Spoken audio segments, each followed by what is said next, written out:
Good afternoon, everyone. Welcome to Beyond the Outer Realm, the spin-off show of the main show, The Outer Realm, which airs on Wednesdays and Thursday evenings. You can tell it's afternoon after a long weekend. I apologize. I'm completely zenning out. And that intro, just saying, did not help. So anyway, definitely have to work on that. Anyway, we are still broadcasting live right here on the United Public Radio Network, UFO Paranormal Radio Network, 105.3 from the Gulf Coast, 107.7 from beautiful New Orleans. So today, of course, I have to say I really do enjoy these segments. There's only one place, of course, that you're going to find an immediate video stream, and we all know where that is. So I have to be careful because apparently there's a certain other platform that takes offense to things like that, and we've seen people get popped off because it's misleading or trying to lead people away from the platform. So I'm going to be real careful with that. And yeah, right there. Just leave that right there. That's where you will find the this immediate video for this show.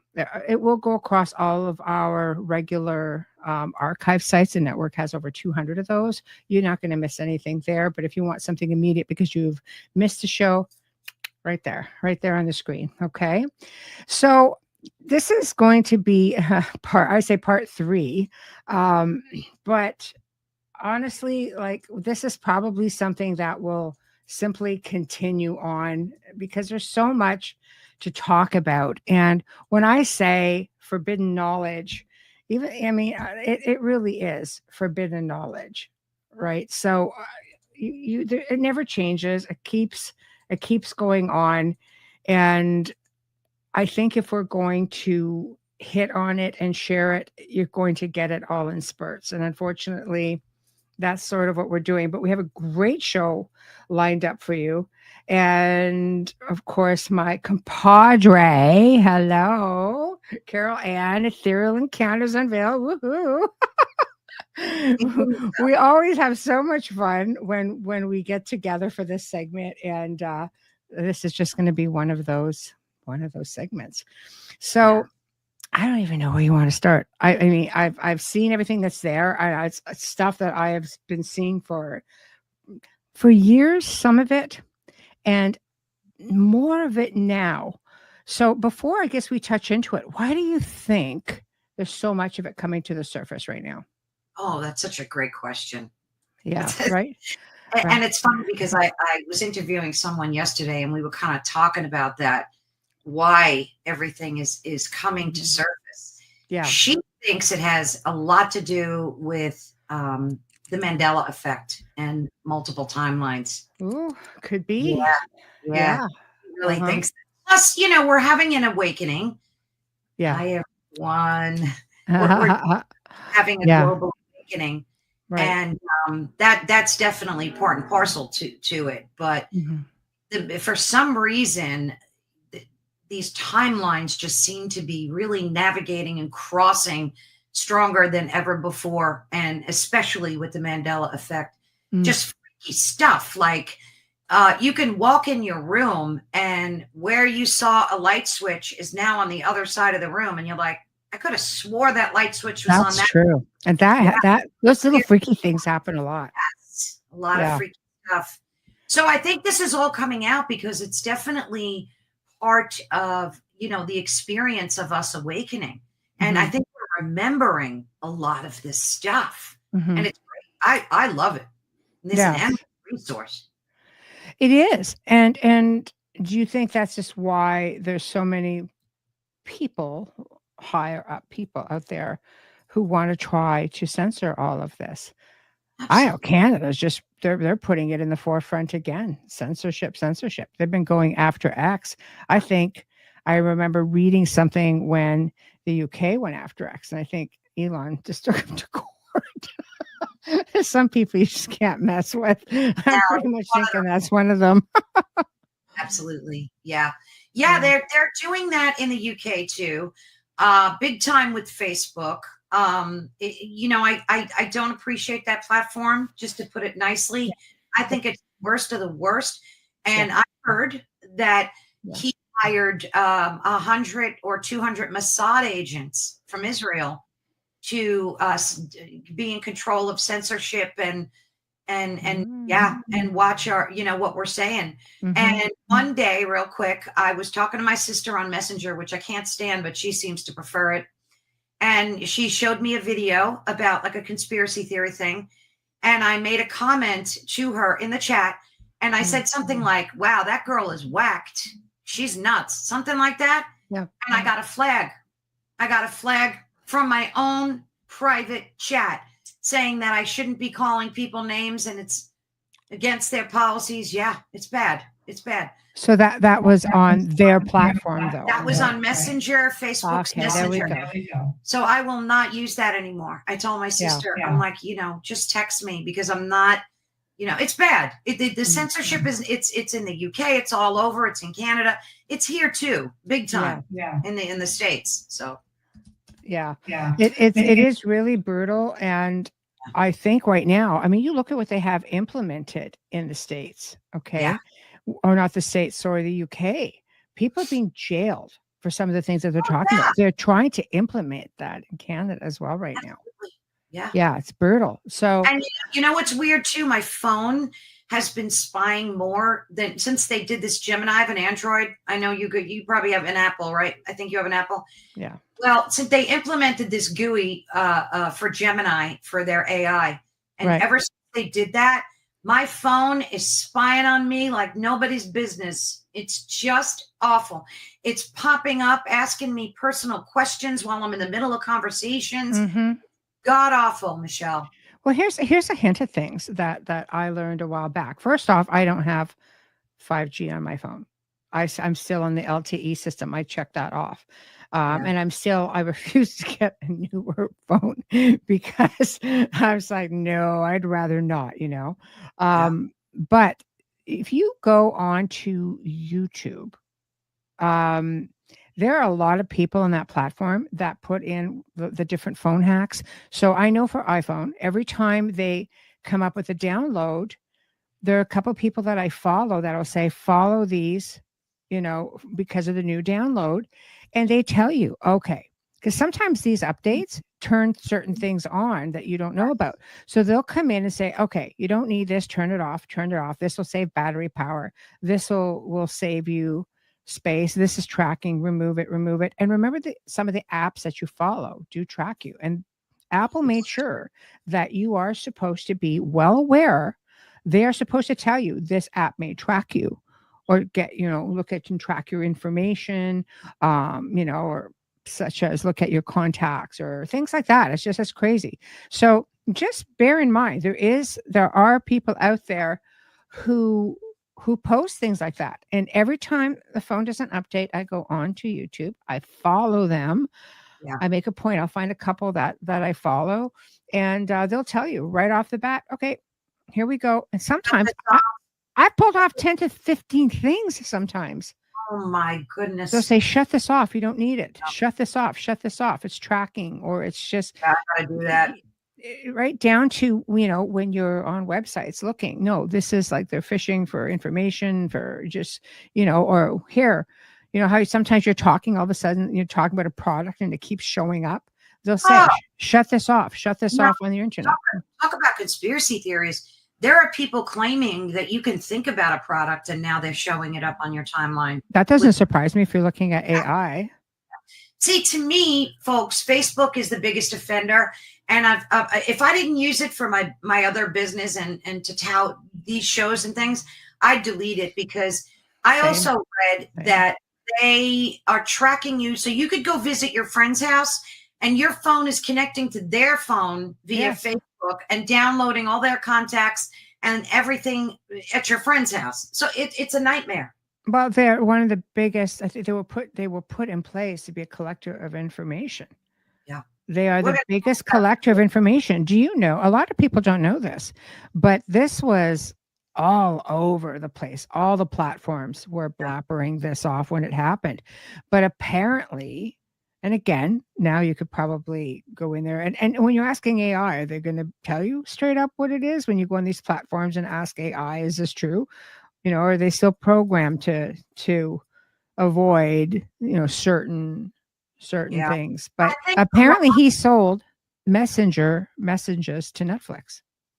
Oh my God, I think I heard that. Yeah. So if you start seeing things on Netflix coming up, you can kind of go, wait a minute. just know this apparently is a thing. That is god awful. I think I always say do your research, but this is pretty widespread. So sorry. Yeah, I think Grok is safer than ChatGPT. I think you get more truth bombs via Grok, so I try to use that more. Mm-hmm. But I don't know. I'm getting sketched out big time lately. But you're at a point, though. Do you really want to use any of it? AI.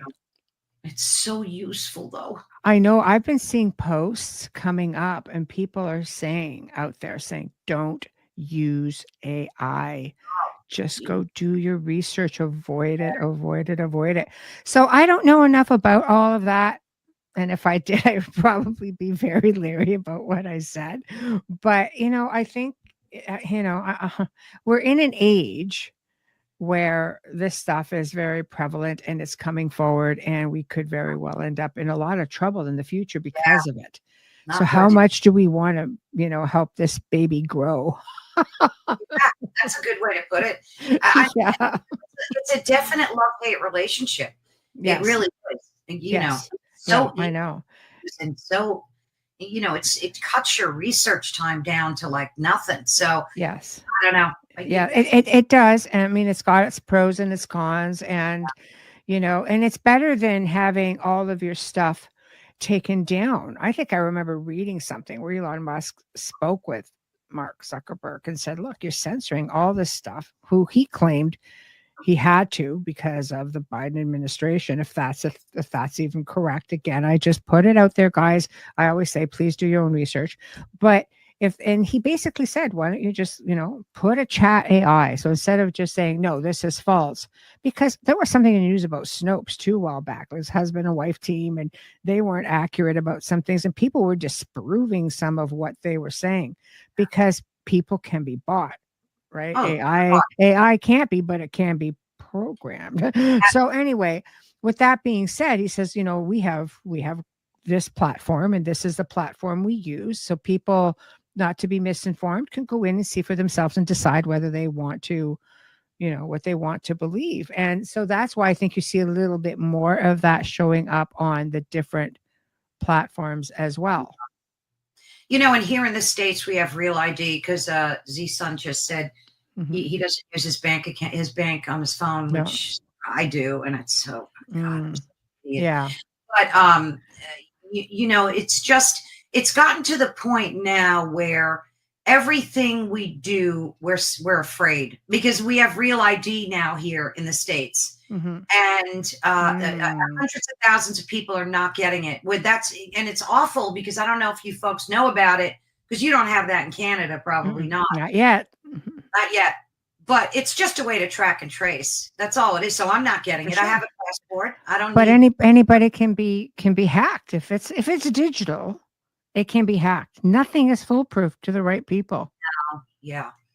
I don't worry about things like, government stuff like that. They have all your information. If you have a bank account, you have a cell phone, you have an address, you pay taxes, they know all about you. That's a given at this point. But it's for everybody else that's out there who could have potential access to your stuff and do some major harm. My credit just got hacked. I had to go about 2 weeks ago. I started getting letters. Several of them, people in Dubai trying to open credit cards under my. Wow. So I immediately went to all 3 credit agencies. Yep. I froze and locked everything. Yep. And I'm getting letter after letter every day. It's god awful. Yeah, it's time consuming. I had it happen to someone I know, and they did the same thing, and they said it could take up to 3 years to get that to stop and clear.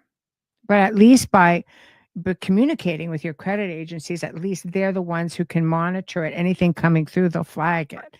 So that's the way you get around that. But that is the age of technology, which I guess is, that's where we started. The age of technology and the pros, the cons, and how it can, as great as it is. I always say technology is amazing when it works, but it could just as easily work against you. It could take away your identity. And what happens if you're getting into the powers that be? I'll leave it there for flag words, but the powers that be, what if they up and decide, you know what? You're not a very good citizen. We're just going to shut and lock this all down. It's coming. Well, they did that to you in Canada with the truck drivers. Oh, for sure. For sure. Absolutely. I know, absolutely. This is exactly what's happening. Yeah, it's so scary. Oh my God. They can track the phone. Yes, they can. Oh my God. They can track it. But I'll tell you, the credit agencies, I have to give them kudos because they removed the inquiries from my credit and they blocked it immediately. So, they tried, but they failed, which was good. So it was good. Yes. Well, they'll continue to do that, unfortunately. But let's get on to some juicier stuff. Let's talk about these statues with the missing hands and feet. I have traveled so many parts of the world. I've just been very, very fortunate. And I have noticed these things. I thought of you when I was doing this research. Yes. Michelle knows all about this. That's true. So what it is there's these statues that have missing hand. Just a little preamble. They have missing hands and feet, and we've all noticed it, Michelle. We through antiquity, we've always noticed that either the feet or the hands or both were missing. So there's a conspiracy theory, of course, attached to that. Yes. And I'm going to show you a quick snippet, and then you and I are going to go through some of the possibilities of why this is happening. So let's just watch this real quick. Okay. Sound. Many of these statues from antiquity are missing their hands and feet. I mean, it's not just one, it's many. And if you haven't been down this rabbit hole, I'm about to blow your mind. But let me keep going for just a little bit longer here. Do you think that it is a coincidence that nearly every statue of antiquity is missing their hands? I mean, it's almost as if it were done on purpose. Don't you think? Could it possibly be because we have records that told us that there were giant beings that once existed with 6 fingers and 6 toes, the Nephilim. And these were beings that came from the Anunnaki.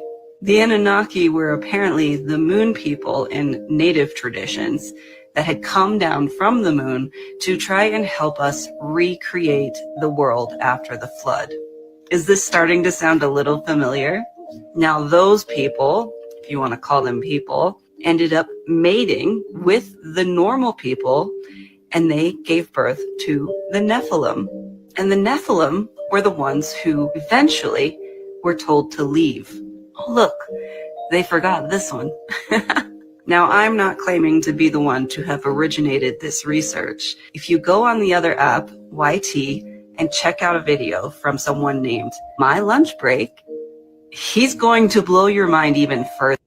So yeah, she just goes on to, to talk about, like, to check if you want to do some deeper diving.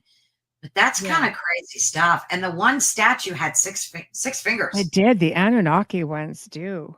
See, I mean, different aspects with that. First of all, there were many great floods. And the Anunnaki were said to have been here really long time ago. I don't know if it would have been after the last great flood, but every 12,000 years, this seems to happen. So I don't know, with the Anunnaki, yes, there is that Nephilim thing. I think her timeline is may be a little bit off, but she's not specifying which great flood that it is.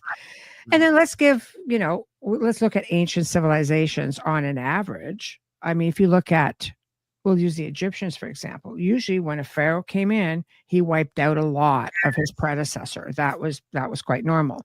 A little bit different, though, in this situation, because it's either the hands or feet or both.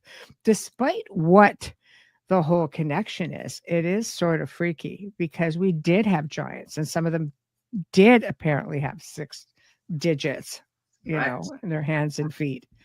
It reminds me of the whole Great Reset thing. Yes. How much information gets removed, so out of sight, out of mind. If you get into giants, I mean, we all know the Smithsonian dumped tons of giant bones into the ocean, because salt water will just eat away at that over time, right? So what are your thoughts? Yeah, I don't know. There's this Freemason and occult symbolism connection as well. Yeah. So that makes you wonder. I mean, we know the Illuminati and the Freemasons, what they've done historically, just to change history. Yeah. So I'm kind of leaning towards that in a way, because they're decades, hundreds of thousands of years old. So yes, I'm kind of thinking it's sketchy. It makes you wonder. It is, but you know what? It is one of those things, because it transcends and goes to all the different cultures, which tells you that this is a worldwide thing. This isn't just, specifically in one area. This is like a worldwide phenomenon. Like, you see this everywhere. Yeah. Right. So and look what they did in Egypt, as you mentioned, with what was it wasn't Tutankhamun. Was it his father that said we have money? Akhenaten, was it him who said, who wiped out the multiple gods theory and said, we only have his father. God. Yeah. So, and he's also believed to be potentially an ET, extraterrestrial. Like, they had the big, yeah. Big. Yeah. I mean, and his family was, he was shunned. The family was shunned, desecrated, and he had to be hidden. Like, I think he had one daughter who escaped, and that would have been Scotia. Yeah. She, basically the founder of Scotland. So there's a lot about Akhenaten, how he was very, very, advanced. We know people from the ancient mystery schools. We know people from all over the world used to come to the mystery schools in Egypt. And that did not, the Celts are no different. They were there. Gosh, and Carrie says, making us forget who we are. And that is so true. Like, that is spot on to me. That's been their mission, and still is making us forget who we are. But the good thing is, a lot of us are remembering, and I adore that. I love that. But it is happening. Yeah. It is happening. And I think that's why some of these great resets come in. How many times have you heard about libraries being burned throughout history? Burn the libraries. He who holds the knowledge controls the future. He who controls the past controls the future. That's a fact. Oh yeah. But it's always interesting how we seem as humans, or as hybrids that we are, because I think we're hybrids. And we always seem to remember, and we always seem to awaken and resurface as the true, we're the only entities, I think, well, maybe not galactically, that have souls. I think other races do too. Other ETs definitely do. I believe, it's life force. Your essence is your life force. I mean, there's a lot of people say, well, this race of extraterrestrials, for example, don't have souls. They don't have emotion. They don't have, well, if you're synthetic, yes, most likely. But I think if you have drive, if you have intent, if you have all these things, those are not all human physical attributes. Those are something much, much greater. And Yeah, all life seems to have that. I totally agree. I interviewed Michael Carter not long Yeah, ago. isn't he wonderful? Yeah, Oh, I what a know. bliss.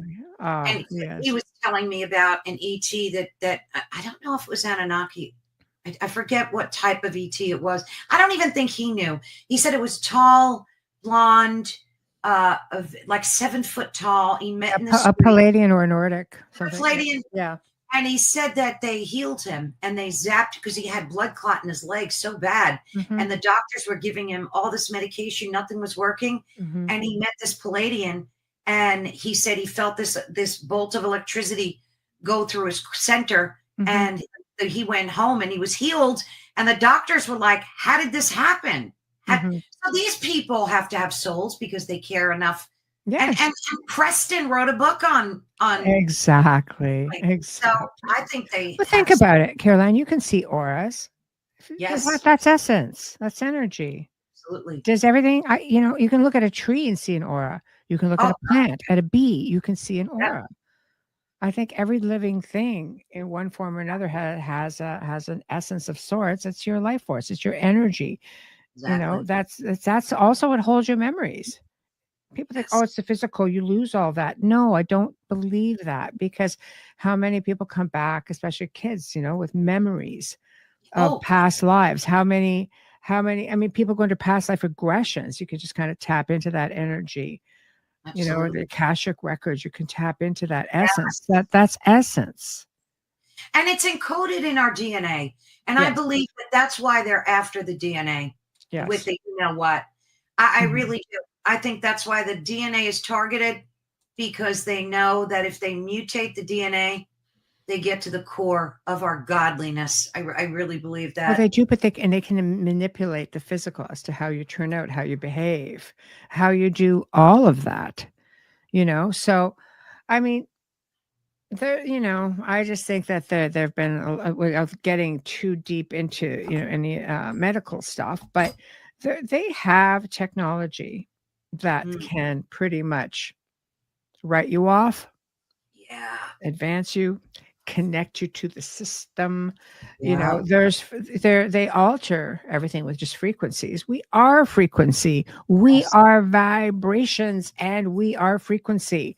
We put out a frequency. We can absorb that frequency. We can do all kinds of things. Right? So absolutely, if you manipulate that, do you understand how complacent those frequencies that are emitted in an unnatural way, for example, can make people very complacent or behave in ways they shouldn't be? This isn't a secret. You can look this stuff up and find all kinds of stuff on this. Don't just take our word for it. Right. There's tons of stuff out there based on that. Do you think perhaps this is what's happening? Absolutely. I see a lot of weird stuff out there, Carolann. I can imagine. I see people running people over. I see people doing things on the roads, for example. I'm like, what are you doing? What the hell are you thinking? Oh, wait. Meanwhile, the big towers all the way down the highway. You're like, oh, okay. Maybe someone's just a little more sensitive to some vibration than others, That's such a good point. People are acting, this goes into a deeper conspiracy theory that we need to navigate very carefully. Yes. Oh, yes. Yes. Yeah. Patsy made a comment. Yes, I saw that one. Yes. Yeah. And I agree, Patsy, with 2000. Yes. Yes. And I have to reiterate that back in 2020, I got a download in my kitchen warning me of all this nonsense that was coming. And I was standing in my kitchen crying like a baby. My husband's like, what God's name are you crying about? And I told him, and it can't, and I'm very thankful, whether it was my spirit guides that gave me that download or I don't know where it came from, but I knew what was ahead. Do it. And what was coming. And now we're hearing that this thing is causing mental illness, schizophrenia, all sorts of things. The same thing along those lines happened as yourself, Carolann, with me. I get told things, and right off the bat, the first tower went up, and I went, that has to do with And I didn't think about it and didn't think about it. Went, okay, they're all going up. So I started working with one of the local towers, just sort of fudging with that frequency a little bit and blocking it and just trying to see. And we didn't get affected where we were because we only had that one tower. It was before they all started going up. But I was testing some paranormal equipment, and I had asked specifically about, should I do this?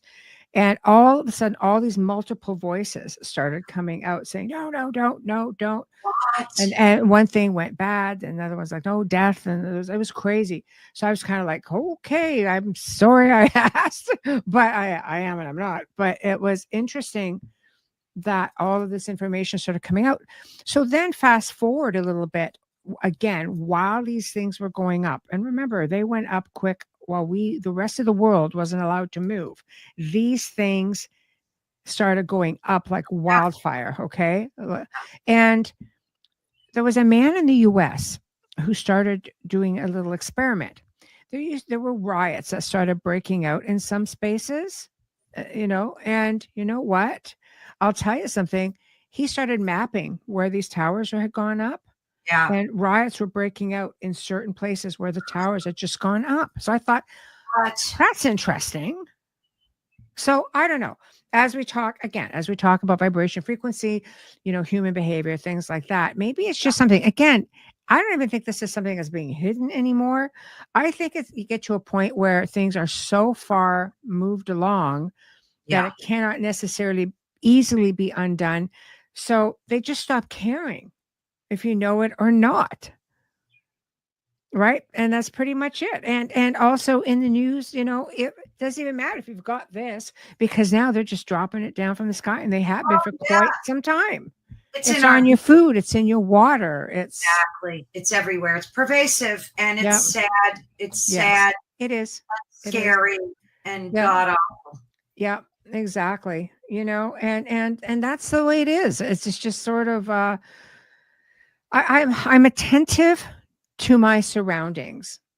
I pay attention. I've always been a people watcher. Okay. And I watch behaviors. I watch people, when funky things happen, I pay attention, and it's like, okay, I understand. You start watching, and then, when they keep happening in the same areas, you're like, okay, so this is one of those areas.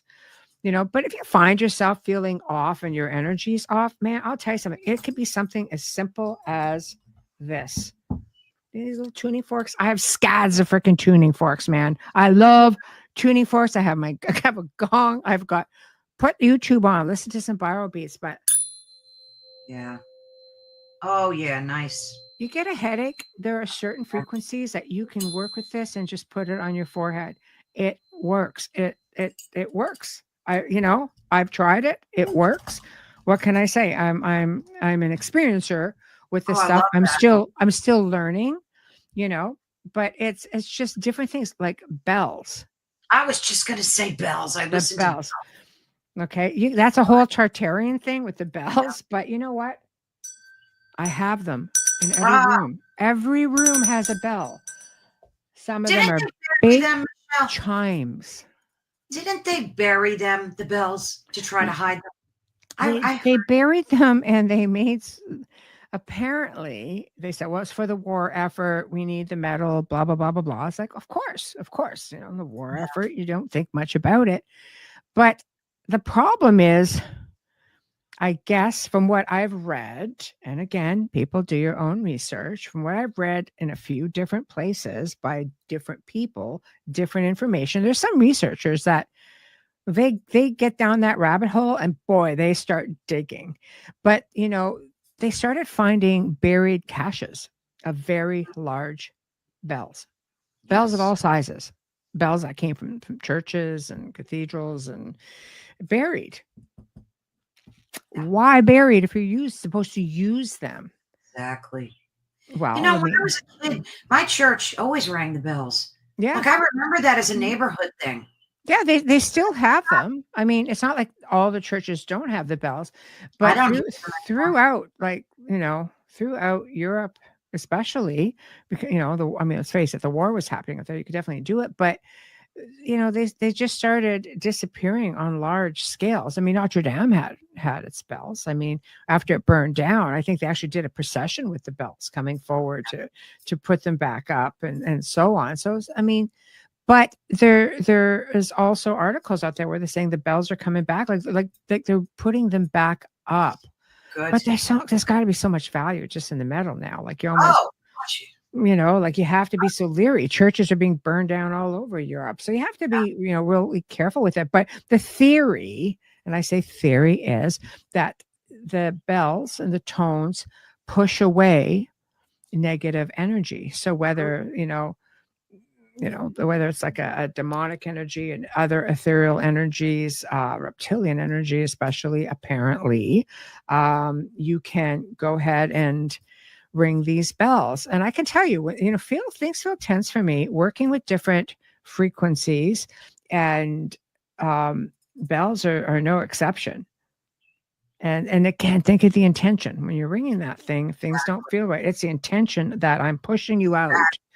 And I'm grounding my energy, and nice. I am securing my space. It really does work. But the metal bells will give you different frequencies. Different sizes will give you different frequencies, different material. Whether you're looking at iron, whether you're looking at brass or bronze, it makes a really big difference. But I have a collection of many different types for this reason. So it is grounding. Yeah. I love those sound drums too that people use. They're like drums, and they go in. Oh, those almost like the singing bowls. Yes, I love them. It's so soothing. And this is what I recommend to people. Just do it and just get yourselves grounded. Just do things. Like I'm sitting here on my desk. I've got 4 tuning forks. Where do you get yours from? I freaking love these things. Where do you get yours from, Michelle? Oh my God, everywhere. I bought a kit, a big one that had probably, I don't know, 10 or 12 in them, all different ones. And they come with little wands that you can hit them with. But I have read, and again, a guy who was on my show, it was just wonderful. A few months back, last year sometime. And he said, get the vintage ones, the ones that you need to oil. These are a couple of vintage ones. Look at this, the size. It's just a type of the older metal. Yes. And if you think about it, back in the day, you would hear all this folklore about putting, what is it? Iron, lead, iron. Iron would keep away negative energies. Yes. So people keep horseshoes over their doors. Well, our older house was, 1876, I believe, and it had all of these long iron nails in them, square-headed nails. And when we redid, we had to pull all of the lath off the walls, and you had to repair it. It just had to be restored. I ended up with like a pile of it. Little pail full of it. Oh, I sent them off to friends and family, and I said, put this over your doors and windows. And because it was always believed to ward off evil energy. Oh yeah, absolutely. And and that works. I mean, again, intention. So, but again, you're taught it's the metal again, right? So I don't know. Lets off a certain vibe. Who knows? I think a lot of it has to do with that. Oh, I totally believe that. Which brings us, I guess, to Tartaria, right? If we want to touch on the Tartarian Empire. Yeah. Do you want to do that? Do you know, I just read something about Putin and Tartaria. And again, I have to take a lot of this with a grain of salt because you just don't know for sure who said what. But this is what's floating around right now. Okay. I'll read this off to you. So it says, Tartaria revealed. Putin unleashes the forbidden empire. The world just changed forever. He's declassified. And this is where it's like, people are sort of like, wow, we don't know about this. But again, guys, look it up. Declassified information about Tartaria archives, unearthing a colossal empire that was systematically, wait for it, erased from global memory. The moment this happened, Western historians went silent and for good reason. Tartaria was not a myth, and it was the largest empire on Earth, which spanned the world. Right, so anywhere from New Earth, I guess that's us, to Tibet. And the people were not savages; they were spiritually advanced, morally grounded, and technologically ahead of their time. So, if you're looking at all of this, okay, you go back to the Encyclopedia Britannica. Basically, said that these were Slavic Aryan Titans, and memory restored. So 1771, it was called Tartaria. They were a dominant force in Northern Asia. By the 18th century, they seemed to vanish. This is in the Encyclopedia Britannica. Oh yeah, there's maps. Yeah, there's maps, ancient maps showing Tartaria. Yeah. Oh no, for sure. So what happened? We look at some of these world fairs. Well, we know. Oh, the world fairs. They didn't build those. I know. And that's the cool thing about it, is that they're the ones that talk a lot about the bells. They're the ones that, like the mud, the whole mudslide that covered everything up. Is this something that happens during their resets? I mean, if we go back to things like Göbekli Tepe, there are in Turkey, there are so many, there's probably, I think, 8 of them in the area, just like Göbekli Tepe. And it's not even the oldest one. I think they just found one older, last year, but they're buried. Well, that's intentional, isn't it? Yeah, exactly. So is that, what created like a mudslide around the world? Because they're even showing pictures of old pictures. And again, AI, who the hell knows? But when you look at even the White House, it goes down further. It looks, there's more steps that go down. Yes, there's sub levels. And recently, I guess there was somebody, one of the government officials in the White House, that opened up this trap door, said it goes down to tunnels. So I don't know, isn't it kind of coincidental, if you believe in coincidences, which I don't? And here's when you factor in that there are these conspiracies that say we have, the elite have tunnels all over. I mean, it's all over the world, but in the United States, apparently, it's just rampant, like all kinds of tunnels and cities. Do you think what may have helped that, though? I mean, we know the ancient world, city builds over top of city, you just keep pushing down, building. And it could be for the same reason. But here in this side of the world, do you think what may have helped their cause or their projects along is because the buildings were already there underground? Are they excavating, not so much building? Just asking for a friend. Yes, we have domes all over these deep underground military bases that are all yeah, they're everywhere. Right. So if that's the case, I mean, I don't know. Like, are there still beings down there? Yes. They're believed that, that there are, that the, reptilians are still down there. But I mean, it would make sense. It would make things a lot easier to be excavating and pulling old mud and dirt out of there than it would be to start building. And with that being said, there are reports, and one of them comes from one of our hosts here on the show, John Yazzie, who will be on the show on the Outer Realm this coming Thursday night. So I'll try to remember to ask him about it again. But he said, do you know that I can hear things under the ground and it shakes, and it's almost like there's things going down under there. Oh, for sure. You hear it all over the place where people like I can hear things. Yeah. I hear it here where I live. Okay. So there you go. And people go military bases because sometimes they have them close by. But what, everywhere? It's like, there are just places that it would make sense if they're excavating, and it would not be hard. The roadways would be there, the buildings would be there. What about all the manhole explosion the covers blowing off the manholes? And what about the what are they, not potholes, what are those sinkholes? There's sinkholes everywhere. Yes. Down there. So what's going on? They're doing excavating. They're disrupting all this stuff, and this switch for sure. And all these tunnels that are just like, people are finding their ways in. If you, I mean, there are places, you get into the whole inner earth thing. They're like their Oh, entire yeah. ecosystems down there, everything, which is kind of cool. But there have been stories where people have just seen incredible things down there. And they're just like, to me, the Tartaria thing really seems to resonate because it's a worldwide thing. It's not just side of the world, Exactly. but in Europe, they just build over it.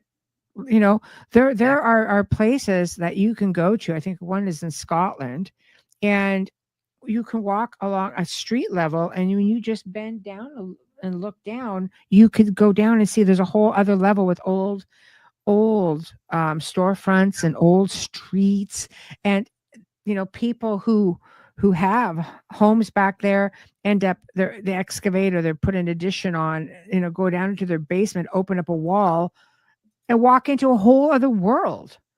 It's like it's Right. there.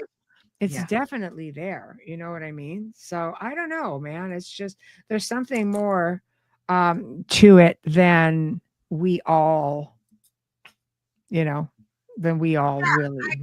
And I Yeah. love that we're remembering and exposing all of this. And I think Mhm. that, you know, we find each other, we find our tribe, right? Yeah. And Yes. Yes. this is all a part and parcel to that. And I Yes. I love it, and it's funny because it's almost like an internal drive that, Yes. because we're not making any money doing this. No. We're not gaining Mm. there's no gain. There's Nope. no No. So it's Yeah. it's like an instinct, like an internal animal instinct to Yes. have to put this out there. That's how I feel. No, I agree. I think it's educational. Anybody who I bring on, it's an education for me too. Yes. I'm learning. Amelia and I have talked about that so many times. Like, God, we learn so much from the people who come on, and we've had guests that, God, we learned so much from you guys. But I think it's that in the exchange of information. For us, we bring on people who are specialized in certain things and maybe many things, and then for us, it's just um, we are at a point where we want to put that information out. Yes. We want to. We have to. Yes. Yeah. Yes, exactly. So I think it's full circle. I know I do a lot of like energy work with people as well and planetary stuff. And there are so many people out there right now who are Yeah. working on the collective consciousness, trying to put in those messages of hope and empowerment and knowledge, because that it's all about the collective consciousness. Is it under attack with all of these frequencies and satellites and everything that's going on? Are people, the people are walking around like in this fog. Oh yeah. It's like I often say to people, remember who you are. Remember who you are. You come from something great. Remember who you are. This is, I tend to think, as people awaken more, the push is on a little bit harder, and people just walk around like, like I've seen incredible people before my mom passed. I mean, oh my gosh, it's spiritual and very, very in tune and very business savvy. And she just knew so much of her life. I mean, she had completely had all of her faculties, but I would say things to her and she'd go, well, I don't know what you're talking about. Like she was a very government advocate, whole 9 yards. And I would make little comments that kind of, with the person she supported. And I said, well, your golden boy is really like messing shit up, right? And she'd go, you shouldn't talk like that about him. What? Where's my mother? What have you done with my mother? Who the hell are you? So I just think that again, what is it? This is frequency thing, because they were all out there. She had issues like that, and then she moved into this apartment after my father went into extended care, so on. They get older, sell the family home, it happens, and she ended up in this building where they had a lot of things going on and towers everywhere. And I saw it happen. I saw it all unfold within a couple of years. I was like, wow. So that to me was a really good test. It was very, very interesting. Okay. I think God, we just have so many cool things to talk about here. So that's the Tartaria, the genetic interference. We know the genetic interference. Where do you want to go from here? There's a lot of cool stuff here. I want to do the cult of the black cube. Let's do that one. Yeah. Video. Okay. Yeah. I always like to show a quick video because it kind of gives a good summation. That's cool. Yeah. Okay, let's play this guy. Okay. Of the Black Cube, better known as the Saturn Death Cult. The global elite worships the dark side of the planet Saturn and uses occult symbols in modern institutions, and it's been going on since creation. Yeah. Basically started with the fallen angels, and it all revolves around the god Saturn. But this god is also the god Baal, the god Molech. Oh gosh. And is prevalent in basically every ancient and modern satanic. Saturn is Satan. They think it translates from Satan. And the astrology the primary thing in that is Saturn, which is a goat. But the black cube, I'm like, where's the black cube come into this? There's like this dark spot on the top of Saturn that is in the shape of a hexagon. And if you take the hexagon and you make it a 3-dimensional, it makes a cube. What was crazy, if you go to basically any major financial district, they all have a monument of a black cube. No way. They believe that they're able to tap into this realm or this deity to be able to enslave the masses. And so the Federal Reserve was based off of that. So it would be slave to debt. JP Morgan, very involved in the Federal Reserve, he has this quote: millionaires don't use astrology, billionaires do. Oh, I've never heard that one. But one thing I immediately popped in my head was BlackRock. Literally. They are the number one corporation that have the majority wealth in the world. The cult of the black cube, better known. That it's an ancient worship, the god Saturn, and I mean, certain cultures really are hardcore about it. And I don't want to just go out there and blah, blah, blah, but it's also something that the elite do. And we look at the god Saturn, who used to eat, who ate his own son, like the worship of all of this stuff, this area. If you think about that, those are really deep roots. Oh yeah. I mean, we see it in various religions and in cultural symbols. It's in Islam. It's everywhere. It's just interesting to me because it's so satanically connected. And now there seems to be a stronger satanic presence on the globe.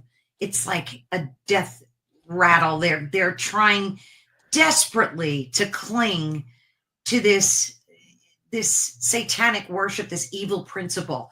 And they know that they're up for a challenge, and they're really coming out fighting. Like, it's everywhere. It's in our music.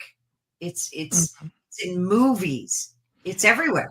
It's war. I mean, when Priscilla Rosado Cruz was on the show, and we did a full read of Uncensored read. You can find that on the other platform. Just saying. The god Saturn, the planet Saturn, makes a resurgence this year. So that's the war. That's the aggression. That's all of that. And it could be why the worship is so prevalent, because it's making that cycle come around again. Yeah. Absolutely. Like, we're so affected by the planets. I mean, look at Mercury, goes into retrograde. Oh, I know. A lot of people look at that and go, oh, ouch, but it really it's a time of cleansing, and that's why it hurts. Yeah, true.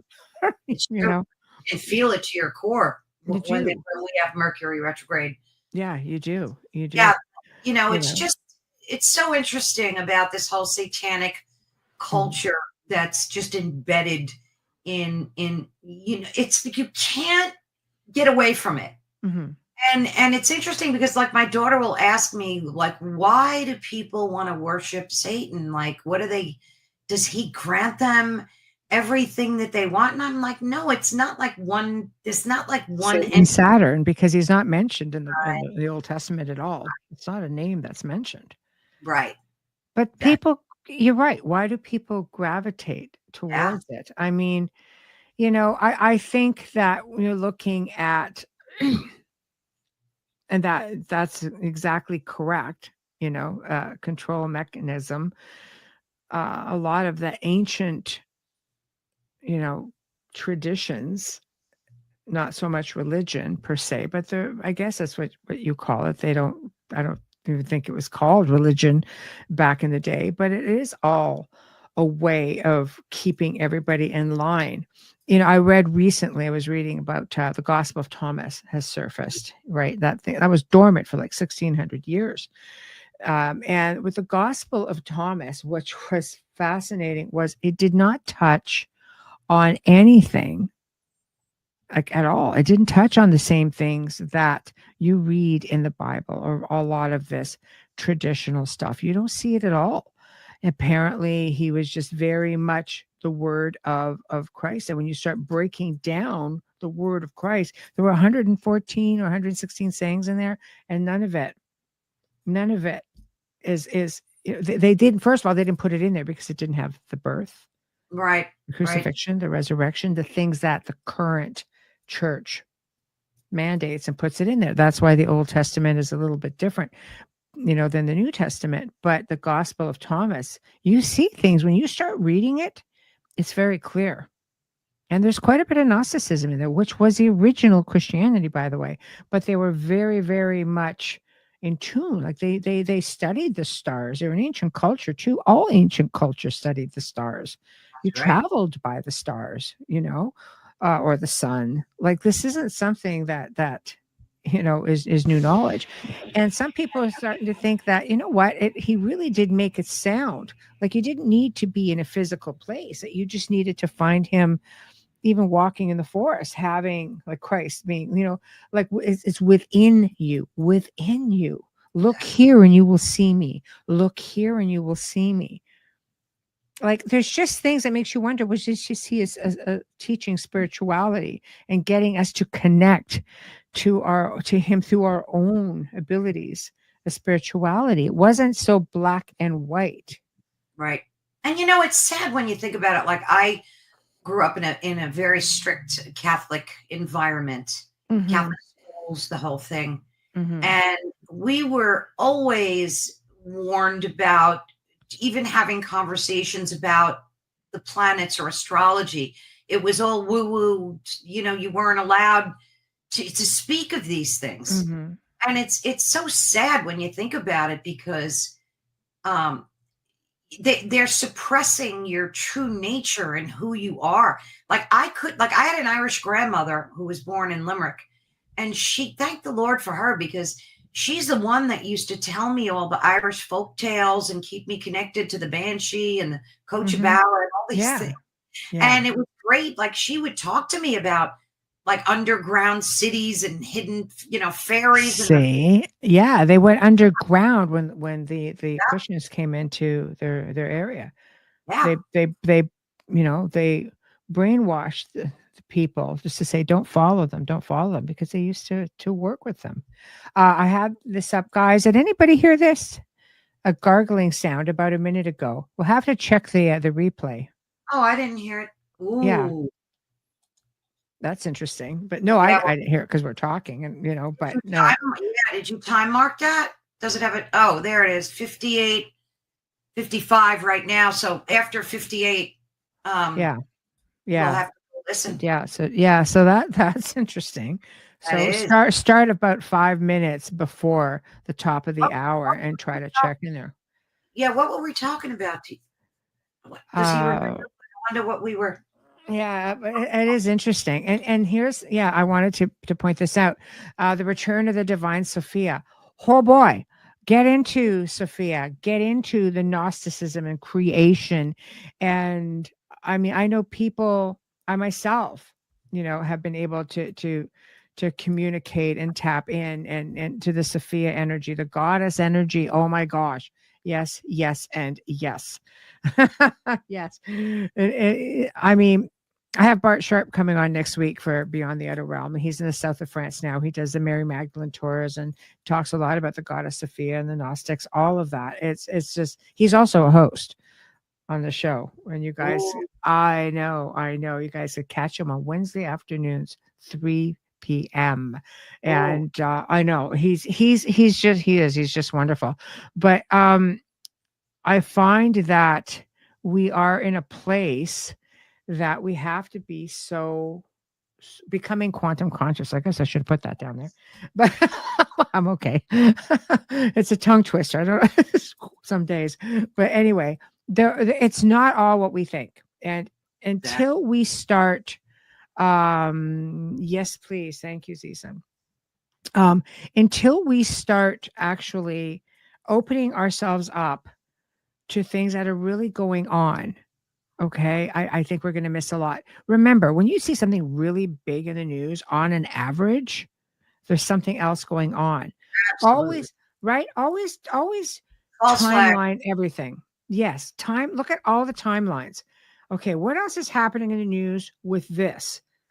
You know, you might be able to look at it and go, oh yeah, they wouldn't want us looking at this. I go back to you know, like the whole Epstein thing, right? At the time they had Johnny Depp and Amber Heard trial going on at the same time. And I'm thinking, I don't really care, you know, who crapped on whose pillow. Like, this is ridiculous. But people gravitate to this celebrity dramatic stuff.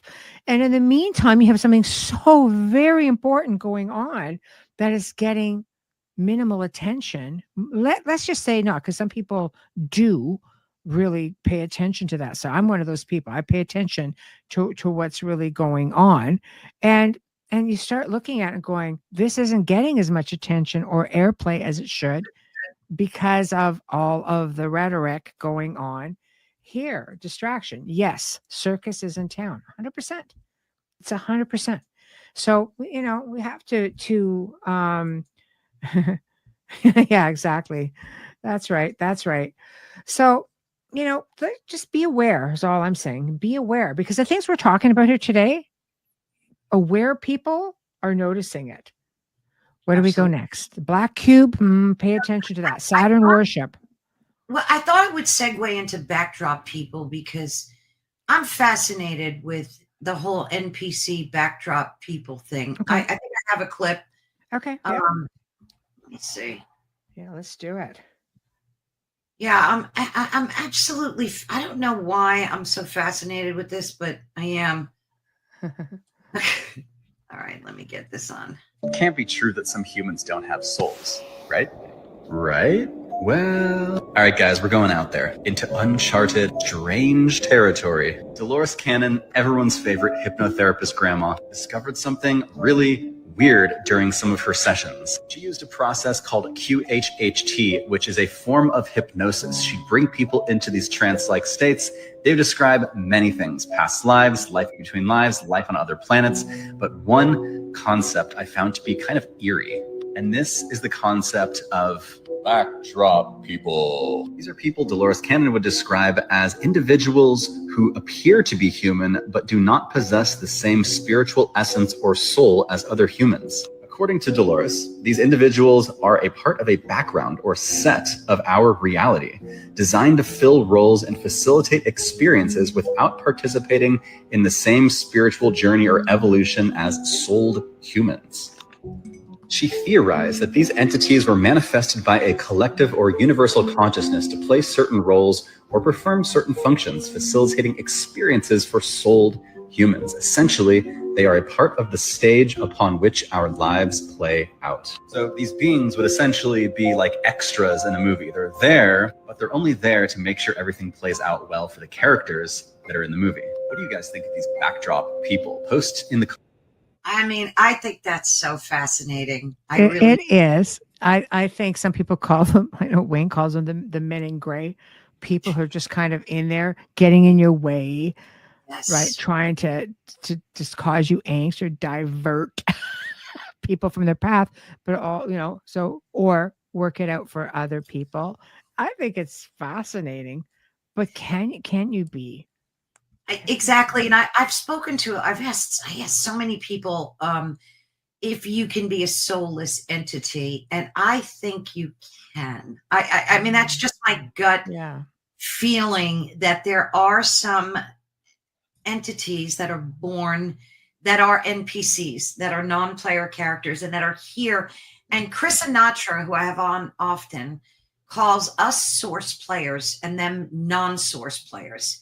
So like folks, and it's not like, you know, we're better, or, well, you have to, I want to be careful with the verbiage. It's not like I'm saying we're better than they are, but they're just soulless. They do not have a soul. They have a function. They're here to perform a function, whether it's to teach you a lesson or cause you pain. Their job is to perform a task in your existence while you're here. I don't know. I think it's true. I think it's interesting, but you know what it almost feels like to me? Like a tulpa. Yeah. You know, if you think about it, you know, like a tulpa, I guess will be, you know, there's also like golems. We're going to talk about that with Nathaniel Gillis next month. But there's tulpas, which are created, you know, like let's look at Slender Man, just for, you know, we'll drop there for a minute. This character was created in a chat room, a gaming chat room. So many people kept giving it characteristics. The characteristic was growing. So now we have intentions and manifestation. This thing started appearing all over the place to the point where it became an urban legend, that sort of thing. But in the end of the day, it was a tulpa. So is no soul, tulpa, just a creation, manifestation. Could these people be similar? Could they actually be tulpas?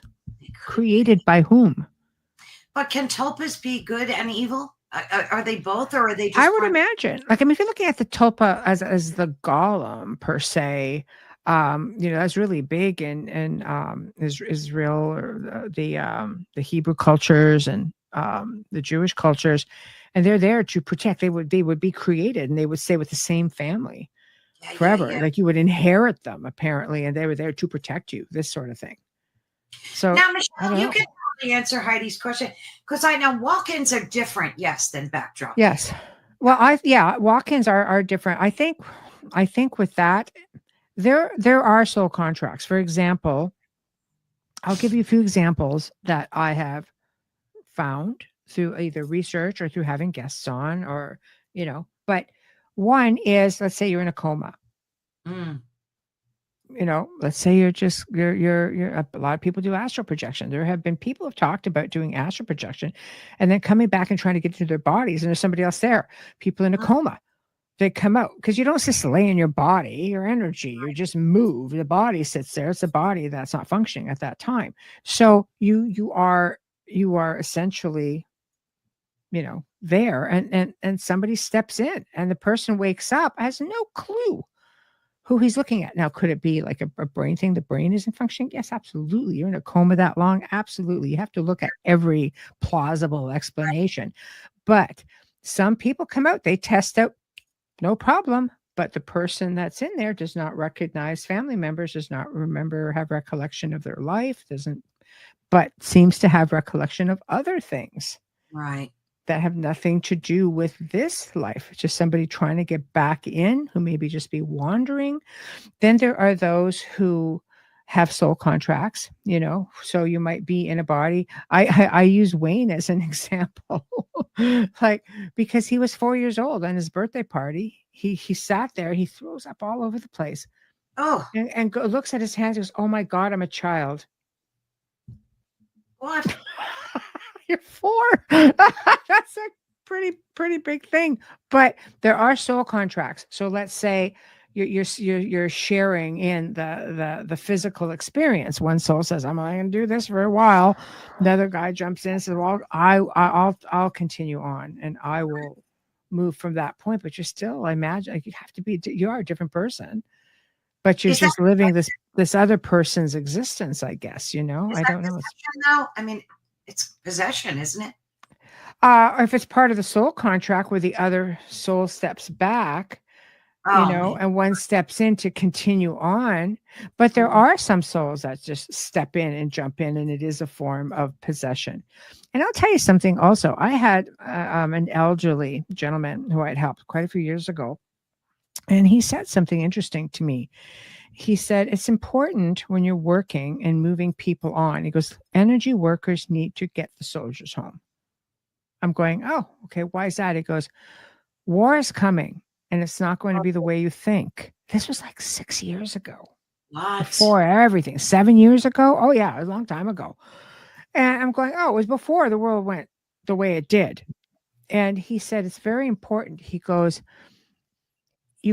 we don't have the time for people to be born and to grow up and get into being a soldier. He said, therefore, there are people here who are going to be stepping back and allowing us, the soldier spirits, people who come down who are soldiers, to step in. Oh.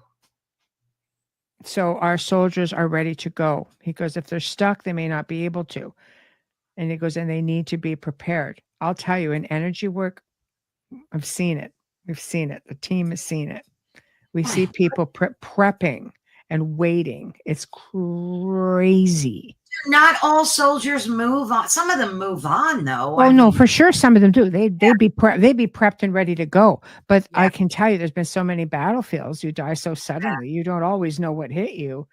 So he's just saying, you know, he was said to me at the time was, he goes, if you're going to move people on, look for the soldiers.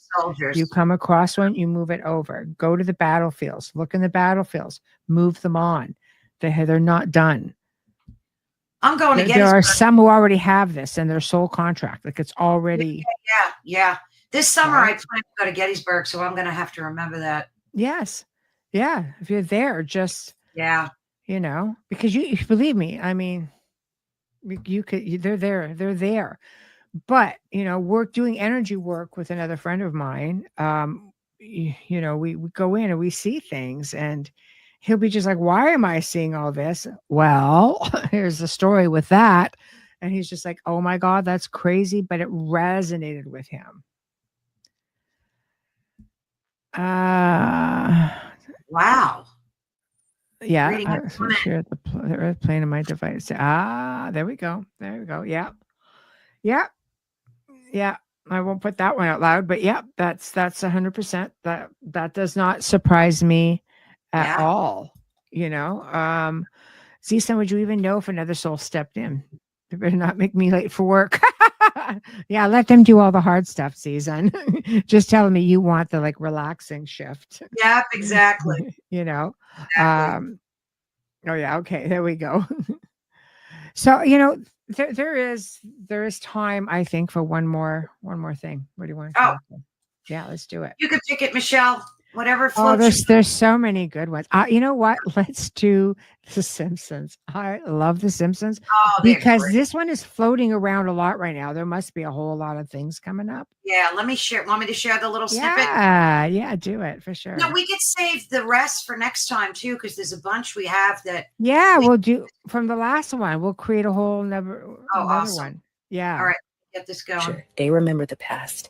Because time isn't linear when you decode reality through sound, number, color, and symbols. This isn't a cartoon. This is a ritual, a Stargate disguised as satire. In 1998, Homer Simpson drew an equation that predicted the mass of the Higgs boson 14 years before CERN proved it. Gematria confirms it. Homer Simpson equals 70, Higgs boson equals 70. They're showing you this is encoding. And where does Homer work? At a nuclear plant. The company logo has a symbol of the atom, the building block of matter.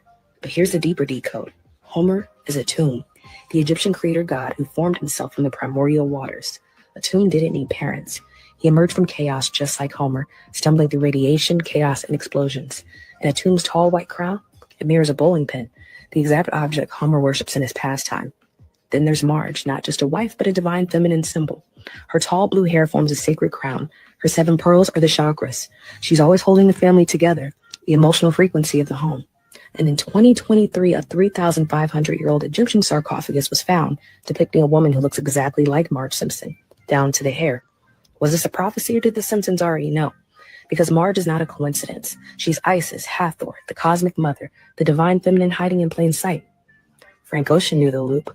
He released a song called Pyramids, a 9-minute sonic portal through Cleopatra, strip clubs, and time glitches. And in the official artwork, he embedded The Simpsons into the pyramid.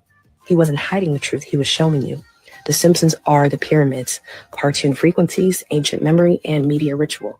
Then he launched a jewelry brand called Homer, linking it to both The Simpsons and the mythological author of the Odyssey, the journey, the loop, the code. And Frank's birthday, October 28th, the same day Stargate released in 1994. The movie Stargate told you the blueprint, a portal buried in Egypt opened by code ruled by Ra, a false god using advanced tech. And now compare the math. CERN equals 23 and Stargate equals 23. Because this isn't fiction, this is physics, ritual physics. And yes, there was a real Stargate project run by the US government. Its mission, remote viewing. Psychic spies trained to see distant people, timelines, and dimensions, using only the power of the mind. Not fantasy, declassified science. Their tool, screens, symbols, and focused targets, just like the hypnotic glow of the TV you watch each day. Every Simpsons episode starts the same way. The family rushes to the couch to stare into the screen. It's not just a joke, it's a ritual reenactment. You're being programmed through repetition. The screen is the new Stargate. Liquid crystal, memory, radiation, color frequency. You're not watching for fun. You're watching to remember. Now, here's the part most people miss. The Simpsons was written by physicists and mathematicians. Al Jean, Ken Keeler, Jeff Westbrook. PhDs in advanced mathematics from Harvard and Yale. They weren't just writers, they were initiates. That's why the show encoded real physics, future tech, and rituals, because predictive programming is nonlinear memory transmission. It's all traced back to the dollar, the pyramid, the all-seeing eye. Novus Ordo Seclorum, a new order of the ages. This is Egypt 2.0, not with stone, but with silicon.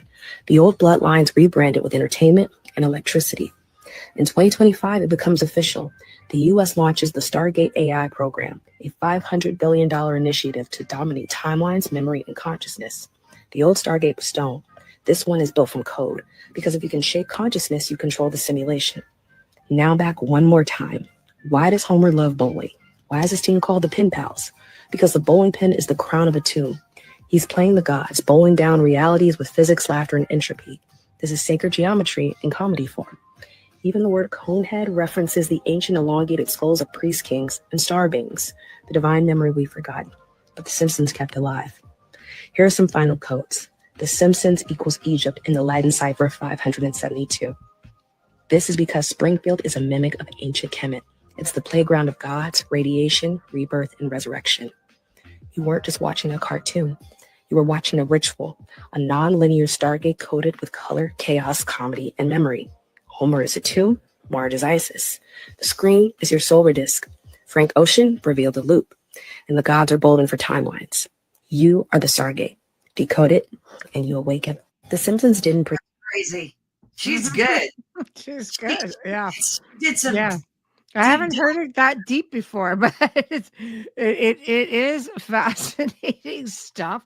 But you know what? If you think about it, how much media do you see, Disney being a big one, that have all sorts of symbolism? Oh, God, yeah. Right there. Tons of it. It's all hidden in plain sight. It's all there. But if you start looking at stuff like that, like now that I know what I know and I know which symbols to see, I'm just like, oh my gosh, my kids would not have been watching this. There's just no way. You know, when you look at the episodes, you can't deny they featured the 9/11 attacks, Donald Trump presidency, the pandemic. Yes. Tiger attack with Siegfried and Roy. Yes. And the rest of it. Disney buying Century Fox. I mean, you ahead of time. Yes. You can't deny this. So let me ask you this. Okay, let's put a twist on this. You have stuff like The Simpsons, and obviously people are just like, oh my God, this is a thing. Okay. And it's like other certain texts that are out there that, pushing narratives. Yep. Do you think, are these prophecies, or are there people out there who watch these things and then make it happen? That's a really good question. I think it's both. I really do. I think it's fulfilling prophecies, Yes. And I also think it has to do with time travel, and I think these people are definitely time traveling. I do. I think they're and it's like they have to tell us. It's part of that karmic reveal that if they don't tell us, they get bad karmic juju. So, but I think, and then, you have your naysayers that say, oh, it's just this and it's just that. And, it's all fake news, conspiracy thing. No, I mean, the people that created The Simpsons are physicists. I mean, yeah, right. Right. I think, you know what, you can get so deep into all kinds of stuff with all of this, but it's definitely there. And we know that things get manipulated, like I always go back to the Trump thing with, his uncle working for the FBI, also astrophysicist or physicist, being able to go in there and have access to Tesla's files. Only a certain amount of Tesla stuff ever resurfaced. And then, all of a sudden the books from the 1800s comes out about Byron Trump and his friend Don. I've got the book. I've researched that. I did a couple of guest shows on it because it was just mind blowing. But the thing is like, it's there. So they know how to manipulate stuff, and you're getting into time travel. I mean, Tesla died right after the Philadelphia experiment, not long after that, but he was a part of that with working those generators and that design. So there definitely, was something to all of that, meaning the information was there, right? So I love it. I love it. I think it's great. It's fun too, like you have to lighten it up a little bit. And The Simpsons is definitely, that's why, that book is crazy. Yeah. But no, I whenever you see something on The Simpsons, you just wait for it after that, which again kind of brings up to the like manifestation. The TOPA whole thing, manifestation of an event. Like there are things that, they bring into fruition. And when I look at, certain books, especially revised versions, without flagging myself every time I open my mouth, but revised versions done by, the head of a said entity, of faith, they could very easily have manipulated the entire narrative enough to bring it to fruition. Absolutely. You know what's interesting too? Maybe next month we can add it to the list. The Vonage manuscript. Oh yes. Did you ever do a show on that? Did you ever have a guest on that talked about that? Yeah. No, I've never had anybody talk about it. I'm pretty sure that Joe and I touched on this on a Gray Zone episode a few years back, but just briefly because it had to do with other things. I think we were doing a show on prophecies and things like that, and all kinds of things that were coming forward, and it came up. But it is fascinating. It's fascinating stuff. It is fascinating. Mind-blowing. Yeah. Do you know every computer, like every quantum computer that's available, is working to decode the Vonage, and they can't. They cannot decode that book. I know. But do you know that there are other books out there as well that have there's another one. I can't remember the name offhand, but I do have it in some of my research notes that was brought forward to be given by extraterrestrials to people of the planet. Yeah. And the last time they tried to do it, they realized the world wasn't ready for it. They came back and they retrieved it from the person they left it with. It's a great story. I'll have to dig it up, but it's for next time. I'd love to hear about that. Yeah, we absolutely can do that. I think it would be a lot of fun for sure. So this was great as always. So much fun. So, okay, who do you have on this week? Just promote yourself. Oh, wonderful. I have actually 2 shows airing. And this Thursday, I have Jerry Marzinski and Judy, I think her last name is Gregerson. God, I probably butchered that. And we're going to be talking about spiritual oppression and how to free yourself from it. So it's not only going to be like a Debbie Downer kind of show, but they're going to talk about a way out of, like, my dog's barking about. Because he knows it's the end of the show. He's ready. Yeah, he's smart. He's so smart. And so they're going to be talking about, like, she was very deeply ingrained in schizophrenia and spiritual oppression, and she got her way out of it and is good today. And I also have a show with Ann Bollinger McQuaid. No, that's Ann Bollinger McQuaid. I'm terrible at remembering last names. Please forgive me. And we're going to be talking about a wonderful book that she wrote that I adored, called Decoding Divine Messages. It's about your own personal oracle. And I had the most wonderful. You will want to watch this show. It gives you goosebumps. Like, it's a show that gives you goosebumps. I love that. That's Thursday and Friday. So thank you. I love that. I love that. I think it's wonderful when you can get that out of speaking with someone. There's so many amazing, well-researched people out there. It's just so amazing. American background, and that whole comes into it. And honestly, like, at the end of the show, we both had goosebumps. That just wouldn't go away. It was that good. Yes, I love it. I love it. And for the Outer Realm tomorrow night, guys, Jack Roth, John Semple, dear friends of mine that I have worked with, still working with, and they've been on a few times, especially Jack, and we're talking about their journey, essentially, from their experiences in high strangeness, specifically UFOs. And so the journey from their experiences to film production, because they do have an incredible UFO ET documentary series on Amazon. It is unbelievable. We'll get into all kinds of that tomorrow. They've talked about each segment. So if you go back and look at the archives, you will see each one of those being talked about. When is this, tomorrow night? Tomorrow night. Yeah. Dear friends of mine, they're amazing.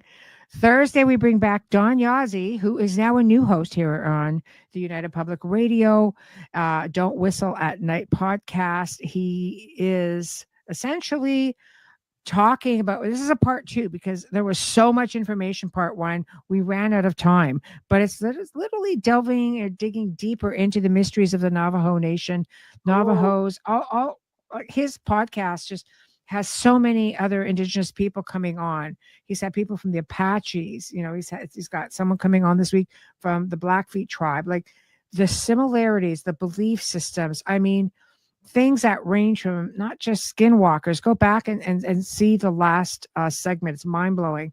But he talks about, Bigfoot encounters of both types, kind and then aggressive. And then he gets into I think we could probably try to touch on Inner Earth a little bit more, because portals, there are like saber-tooth tigers showing up, and it's not just like he saw it. No.